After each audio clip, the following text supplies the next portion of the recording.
কোথায় যাচ্ছি এটাই তো ভাবছেন। আসলে সবাই মিলে যাচ্ছি গ্রামের বাড়িতে। আর আজকে ছিল ঈদের ৩য় দিন। সোহেব মামুনের যেহেতু ১ম ঈদ, তাই তাকে নিয়ে ঘোরা চাই, ঘোরা চাই, ঘোরা চাই।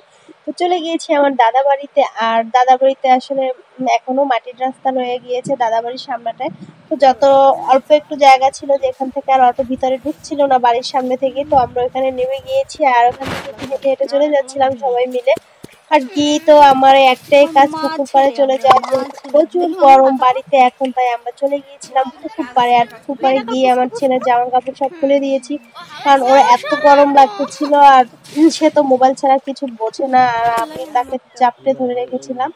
আর এদিকে আমার চাচাতো ভাইরা সেরা পুকুরে নেমে গিয়েছে গোসলের জন্য, মাছ ধরতে ছিল ওরা। আসলে আমার কাকা আমার বাবা আসলে সবাই মিলে মাছ ধরতে ছিল, কারণ সবাই মিলে জাল দিয়ে মাছ ধরতে ছিল। আর সবাই এত গরম ছিল, খালি গায়ে পাড়ে দাঁড়িয়ে ছিল। সায়ান ওর বাবা খালি গায়ে দাঁড়িয়ে ছিল, আর আমি এদিকে টমেটো ছিঁড়ে নিয়ে গিয়েছি ভর্তা খাওয়ার জন্য গাছ থেকে। তো আসলে বাড়ি গেলে টুকটাক এটা ওটা ছেঁড়া হয়। আর যেহেতু এই মাছ ধরতে ছিল আর মাছের পুকুর পাড়টাতেই গাছ ছিল, আর আমি টমেটোগুলো ছিঁড়ে নিয়েছিলাম। আর মাছগুলো যেই একেবারে জাল টেনে উঠেছে, আর মাছগুলো তো সব একদম এখনো ছোট ছোট, ওরকম বড় হয়নি। তো আমরা আসলে এর মধ্যে থেকে তেলাপিয়া, তারপরে হচ্ছে ফলি মাছ, তেলাপিয়া মাছ আর পুঁটি মাছটা রেখেছি, আর সব মাছগুলোই ছেড়ে দেওয়া হয়েছে, কারণ এখনো ছোট মাছগুলো বড় হয়নি। তো বড় মাছ যেগুলো ছিল সেগুলো আসলে ধরে ধরে খাওয়া হয়ে গেছে আর রাখা হয়েছে।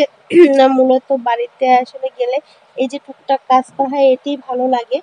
তো আমি তো মাছগুলো ভিডিও করতেছিলাম, আর এদিকে সায়ানের জন্য রাখছিলাম, কারণ সায়ান তখন চলে এসেছে ওখান থেকে, কারণ বেচারা অনেকক্ষণ দাঁড়িয়েছিল। আর পুকুর পাড়ে যেহেতু রৌদ্র, আর সে ওখানে অতিষ্ঠ হয়ে যাচ্ছিল। কতক্ষণ ঘরে ফ্যানের নিচে চলে আসছিল, আবার কতক্ষণ সে পুকুর পাড়ে চলে যাচ্ছিল।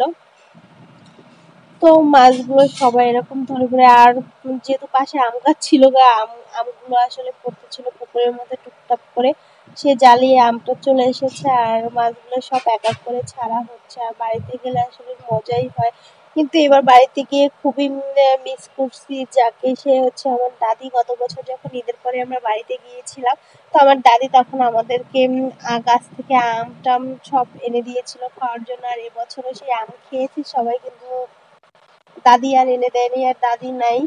তো এমনিতে মনে হয় না, কারণ দাদির সাথে ওইভাবে থাকা হয়নি যে দেখে, এমনিতে মনে হয় না। কিন্তু যখন বাড়িতে যাই বা পটুয়াখালীতে বাসায় আসি তখন মনে হয় দাদিকে আমরা খুব মিস করি।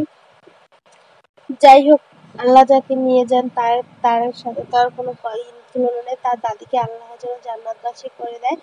তো আর আমরা আসলে মাছগুলো ধরতেছিলাম, আর এরপরে মাছ ধরার পরে আমরা চলে গিয়েছিলাম ক্ষেত ভিজিট করতে, কারণ ওখানে বাড়ি থেকে অনেক সূর্যমুখীর গাছ দেখা যাচ্ছিল। তো সবাই মিলে গিয়েছিলাম। এই হচ্ছে আমাদের বাদাম গাছ যেটা লাগানো হয়েছে, এখনো বাদাম হয়নি তাও, বা এটা হচ্ছিল ডাল গাছ, মুগ ডাল, যেটা আমরা আসলে সবাই চিনি মুগ ডালটা।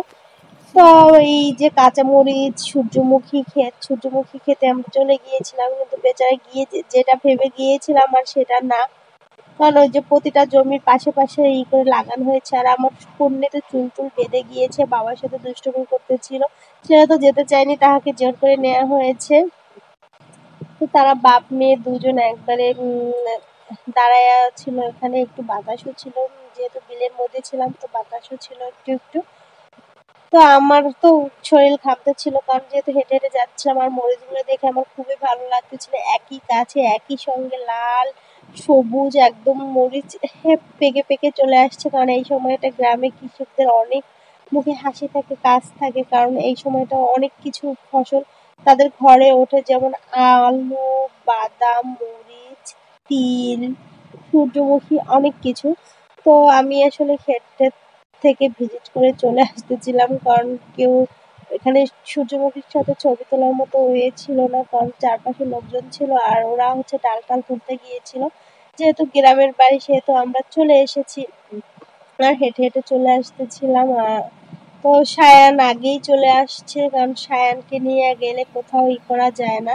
তো আমি এবার যে একটা কাকতাড়ুয়া ছিল, কারণ ছোটবেলায় সেই কাকতাড়ুয়া দেখে আমার ভীষণ ভালো লাগতেছিল। তো ডাল খেতে যেহেতু বানিয়ে রেখেছে কাকতাড়ুয়াটা, আমি আবার একটু ছবি তুলে নিয়েছি, ওখান থেকে ভিডিও করে নিয়েছি। আর সোয়েবার বাবা দেখেন কত দূরে, সায়ান কত দূরে, আর আমি কোথায়। তো এরপরে আমরা এদেরকে ধরে ফেলেছি আমি, ধরে সোয়েবাকে কোলে নিয়েছি। আর সোয়েবামণি তো সেই ঘুম ঘুম চোখে চলে এসেছে, কারণ সে এই টাইমটা একটু ঘুম দেয়। তো তাকে নিয়ে আমরা আসলে বিলে হেঁটে এসেছি, তার চোখে এখন প্রচণ্ড ঘুম। আর সোয়াইবামণিকে নিয়ে আমাদের বাড়িতে গিয়েছিলাম, তো সবাই খুব মজা করেছে। তো আমার এই ভিডিও যদি আপনাদের